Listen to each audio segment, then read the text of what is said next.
Hi, I'm Danielle Hartman, and welcome to another episode of Poured in PA. Every year, brewers are transported back 8 decades in time as they travel to the Antique Auto Museum in Hershey for the Autos and Ales Beer Fest.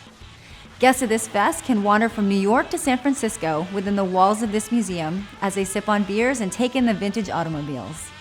Check out last year's collab with Snitz Creek Brewery. I started in the kitchen like 2-3 months after they opened about 9 years ago, and I didn't want to be in the kitchen for my whole life, so I got my foot in the brew house and just started learning as an assistant and worked my way up from there, and now I'm the brewmaster.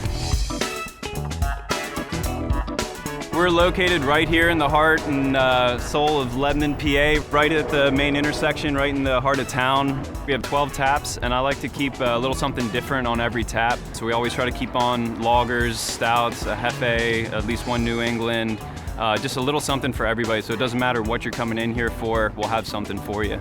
We've got another location up at 40 Indian Town Gap, which is a really cool spot. Highly recommend checking that place out. They have 20 taps there, so they got some cool stuff that we don't even get here.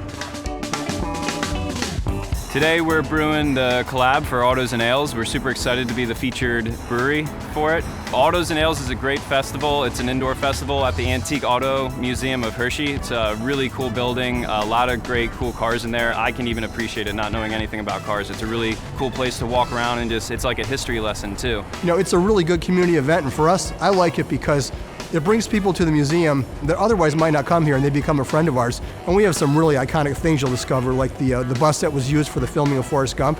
We have that bus here. We have one from Speed.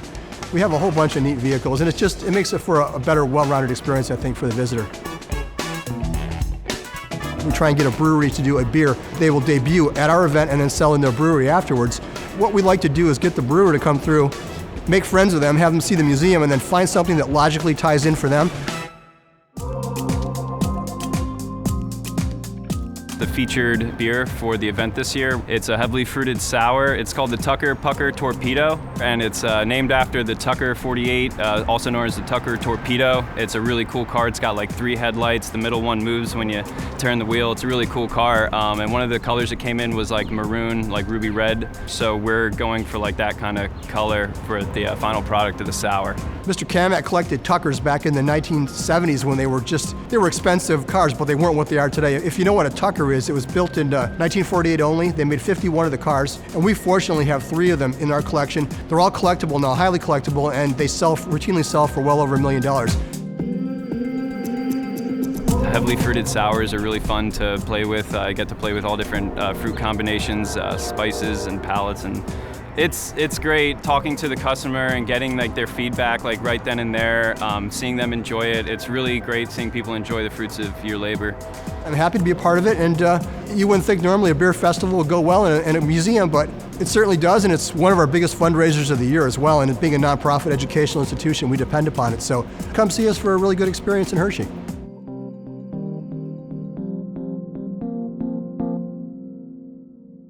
Thanks for watching. This year, the Autos and Ales Fest chose Englewood Brewing for their featured collaboration. Visit the museum's website to learn more. Until next time, cheers.